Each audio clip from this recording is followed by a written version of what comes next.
ఓం గంగణవతే నమ ఐం సరస్వత్యే నమ శివాయ గురవే నమ శ్రీమాత్రే నమో నమ మాతృభ్యో పితృభ్యో ఋషిభ్యో నమో నమ యా దేవీ సర్వభూతేషు మాతృరూపేణ సంస్థితః నమస్తస్యై నమస్తస్యై నమస్తస్యై నమో నమ. యూట్యూబ్ ప్రేక్షకులందరూ కూడా నమస్కారం అండి. నేను పాలపర్తి గురునాథ్ శర్మ, జ్యోతిషం వాస్తు సిద్ధాంతిని. ఈ రోజున మనమంతా కూడా చెప్పుకునే కంటెంట్ ఏంటంటే ప్రధానంగా గోచారరీత్యా చంద్రమంగళ యోగం అంతా కూడా విశ్వవసన సంవత్సరం జూలై మాసంలో అంతా కూడా 28వ తారీఖు రోజున సంభవిస్తుంది.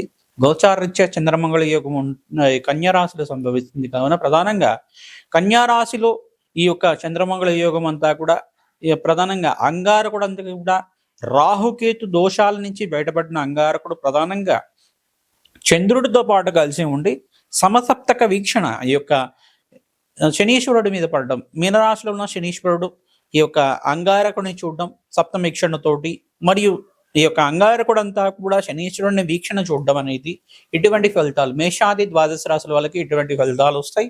గోచారరీత్యా గ్రహాల యొక్క దృష్టి కలయిక వీక్షణ అంతా కూడా ఈ రకంగా ఉంది. వాళ్ళ భావ ఫలితాలంతా కూడా ఈ యొక్క మాస ఫలితాల్లో భాగంగా చెప్పడం జరుగుతుంది.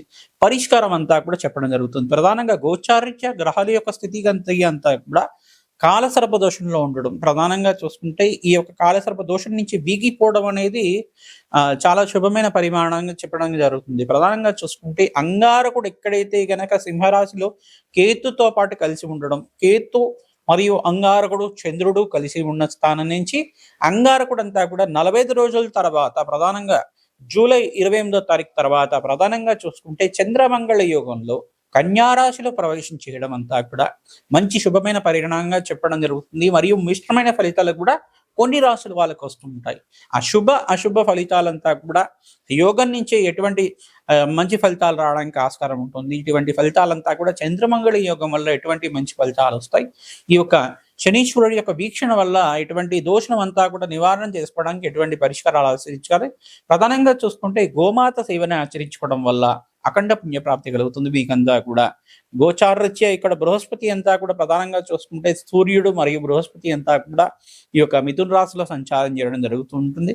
ప్రధానంగా చూసుకుంటే ఇక్కడ ఈ యొక్క గురు పౌర్ణమి రోజున ఎవరైతే గురు పౌర్ణమి రోజున విశేషంగా దత్తాత్రేయ స్వామి వారి ఆరాధన చేసుకోవడం వల్ల అఖండ పుణ్యప్రాప్తి కలుగుతుంది. ప్రధానంగా దత్తాత్రేయాయ స్మరణ మాత్రం సంతుష్టాయ నమః ఇటువంటి నామాన్ని ప్రతినిత్యం కూడా జపాన్ని ఆచరించుకోవడం, గురు చరిత్ర పారాయణం, ప్రధానంగా దత్తాత్రేయ స్వామి వారి చరిత్ర పారాయణం అంతా కూడా ఆచరించుకోవడం అఖండ పుణ్యప్రాప్తి కలుగుతుంది.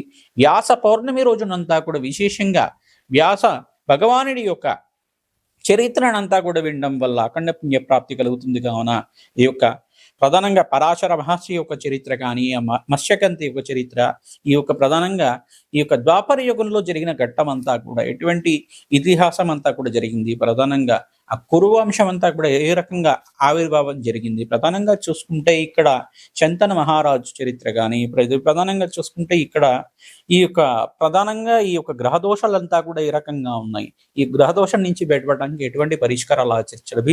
భీష్మ పితామహ యొక్క చరిత్ర అంతా కూడా ఉంటుంది. భీష్ముడి యొక్క చరిత్ర ప్రధానంగా భీష్మ పితామహుడు అని చెప్పేసి అంటారు. ప్రధానంగా భీష్ముడి యొక్క జననం ఏ రకంగా జరిగింది, ఈ యొక్క అష్టవసుల యొక్క జననాలు ఏ రకంగా జరిగాయి, అష్టవసుల యొక్క ఇతిహాసం ఏంటి, అష్టవసుల యొక్క శాప ఇతిహాసం ఏంటి, ప్రధానంగా ఈ యొక్క వశిష్ఠ మహాముని ఈ అష్టవసులకు ఇచ్చిన శాప ఇతిహాసం ఏంటి, ఈ ఘట్టానంతా కూడా అందరూ ఒక పారాయణం లాగా చెప్పుకోవడం లాగా ప్రధానంగా చూసుకుంటే పూర్వం జరిగిన కథనంతా కూడా పారాయణం చేసుకోవడం, ఆ ఇతిహాసాన్ని అంతా కూడా ప్రవచనం లాగా వినడం అంతా కూడా అఖండ పుణ్యప్రదాయంగా ఉంటుంది. ఈ యొక్క మత్స్యగంధికంతా జననం జరిగింది. ప్రధానంగా మత్స్యగంధికంతా కూడా పుట్టాడు. కావున ఆ మత్స్యగంధి ఈ యొక్క ఇతిహాసం అంతా కూడా ఈ రకంగా ఉంటుంది. ఆ ఒక చరణం అంతా కూడా కాశీ మహారాజు యొక్క చరిత్ర అంతా కూడా ఈ రకంగా ఉంటుంది. ఈ యొక్క మహారాజు యొక్క చరిత్ర అంతా కూడా ఈ రకంగా ఉంటుంది. ఈ యొక్క ఇతిహాసం అంతా కూడా ఈ యొక్క వేదవ్యాస మహాముని యొక్క చరిత్ర అంతా కూడా వినడం ద్వారా, వ్యాస భగవానుడి యొక్క చరిత్ర వినడం వల్ల అఖండ పుణ్యప్రాప్తి లభిస్తుంది, మోక్ష జ్ఞానం లభిస్తుంది. కావున వ్యాస పౌర్ణమి రోజున వేదవ్యాస మహాముని గురు చరిత్ర పారాయణం కానీ, ప్రధానంగా చూసుకుంటే ఈ యొక్క శంకరాచార్య చరిత్ర అంతా కూడా పారాయణం చేసుకోవడం, గురు సంబంధిత చరిత్రనంతా కూడా పారాయణం చేసుకోవడం, మేధా దక్షిణామూర్తి చరిత్రనంతా కూడా ప్రధానంగా మేధా దక్షిణామూర్తి అవతార ఇతిహాసం అంతా కూడా చదువుకోవడం వల్ల మంచి ఫలితాలు వస్తుంది. ప్రధానంగా మేధా దక్షిణామూర్తి స్వామివారి దేవాలయంలో కానీ, ఈ యొక్క దత్తాత్రేయ స్వామివారి దేవాలయంలో కానీ మీరంతా కూడా శనగల మాలను సమర్పించడం వల్ల రాజయోగం సిద్ధిస్తుంది. గురుకటాక్షం వల్ల కార్యసిద్ధి కలుగుతుంది. అష్టైశ్వర్య యోగం సిద్ధిస్తుంది. ఈ చంద్రమంగళ యోగంలో ప్రధానంగా శనీశ్వర దోష నివారణార్థం మేషాది ద్వాదశ రాశుల వాళ్ళకి ఈ మాసంలో ఎటువంటి ఫలితాలు చేసుకోవాలి, పరిష్కారాలు ఆచరించాలి అంతా కూడా తెలుసుకుందాం. కుంభరాశి జాతకులకి ప్రధానంగా జూలై మాస ఫలితాల్లో భాగంగా ఈ యొక్క చంద్రమంగళ యోగం అంతా కూడా జూలై మాసంలో 28వ తారీఖు రోజున అంగారకుడంతా కూడా రాహుకేతు దోషం నుంచి బయటపడిన తర్వాత చంద్రమంగళ యోగంతో కన్యారాశి ప్రవేశం చేస్తున్నారు. ప్రధానంగా విపరీత రాజయోగానికి కారణమవుతుంది. ఆకస్మిక ధనలాభానికి కారణమవుతుంది. సంఘంలో గౌరవం పెరగడానికి కారణమవుతుంది. ప్రధానంగా కుంభరాశి జాతకులకి పంచమస్త గురుయోగం అంతా కూడా విశేషమైన పుణ్య ఫలితాలు వస్తుంది. ఈ గురు పౌర్ణమి తర్వాత కూడా మీకంతా కూడా రాజ్యయోగానికి కారణమవుతుంది. ప్రధానంగా చూసుకుంటే వివాహాది శుభకార్యాల కోసం ప్రయత్నం చేసుకోవచ్చు. ప్రధానంగా శనగలు మరియు బొబ్బర్లు, ఊదవలు మరియు ఏల్నాటి శని ప్రభావంలో ఉన్నారు కావున మీరంతా కూడా శనీశ్వర ప్రీతికరంగా దానం చేయాల్సింది నల్ల నువ్వులు అంతా కూడా. ఇవన్నీ కూడా బ్రాహ్మణత్వం దానం చేయడం వల్ల అఖండ పుణ్య ప్రాప్తి కలుగుతుంది. ప్రధానంగా చూసుకుంటే ఈ శనగలంతా కూడా నానబెట్టిన శనగలంతా కూడా గోమాతకు సమర్పించడం, బొబ్బర్లు కూడా కలత్రకారకుడు శుక్రుడికి ప్రీతికరంగా శీఘ్ర వివాహ యోగం కోసం అని చెప్పేసి శుక్రుడికి ప్రీతికరంగా బొబ్బర్లు కూడా నానబెట్టిన బొబ్బర్లన్నీ కూడా గోమాతకు సమర్పించడం వల్ల ఆకస్మిక ధనలాభం ధనయోగం సిద్ధిస్తుంది. శీఘ్ర వివాహ యోగం కలగడానికి ఆస్కారం ఉంటుంది. వివాహాది శుభకార్యాలు జరగడానికి ఆస్కారం ఉంటుంది. ప్రధానంగా బంధుమిత్రుల సహాయ సహకారంతో లాభాలు గణిస్తారు. ప్రధానంగా వ్యాపారంలో మీరంతా కూడా ఆకస్మిక ధనయోగం కోసం ప్రయత్నం చేస్తుంటారు. విశేషమైన పుణ్య ఫలితం కోసం మీరంతా కూడా ఈ యొక్క శ్రావణ మాసంలో అంతా కూడా మహాలక్ష్మి ఆరాధన విశేషంగా చేయాలి. మహాలక్ష్మి సహస్రనామ పఠనం చేసుకోవడం, మహాలక్ష్మి కవచాన్ని పారాయణం చేసుకోవడం, మహాలక్ష్మి ప్రీతికరంగా కనకదార స్తోత్రాన్ని పఠించడం కూడా 3 సార్లు చదువుకోవడం వల్ల ఆకస్మిక ధనలాభం సిద్ధించడానికి ఆస్కారం ఉంటుంది. ప్రతినిత్యం కూడా దత్తాత్రేయ నామస్మరణ చేయండి.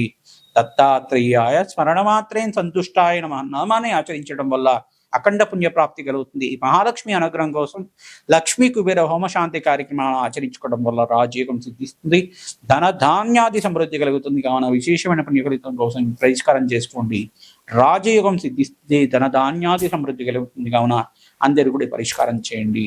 దత్తాత్రేయ అనుగ్రహం కోసం మీరంతా కూడా ఈ యొక్క వ్యాస పౌర్ణమి రోజున గురు కటాక్షం కోసం గురు పౌర్ణమి రోజున మీరంతా కూడా దత్తాత్రేయ హోమాది కార్యక్రమంలో పాల్గొండి. దత్తాత్రేయ స్వామివారికి అభిషేకం చేయించండి, శివాభిషేకం చేయించుకోండి. తద్వారా రాజయోగం సిద్ధిస్తుంది. పసుపు కొమ్ముల మాలనంతా కూడా అమ్మవారికి అలంకరణ చేయడం వల్ల శీఘ్ర వివాహ యోగం సిద్ధిస్తుంది. ధన ధాన్యాది సమృద్ధి కలుగుతుంది.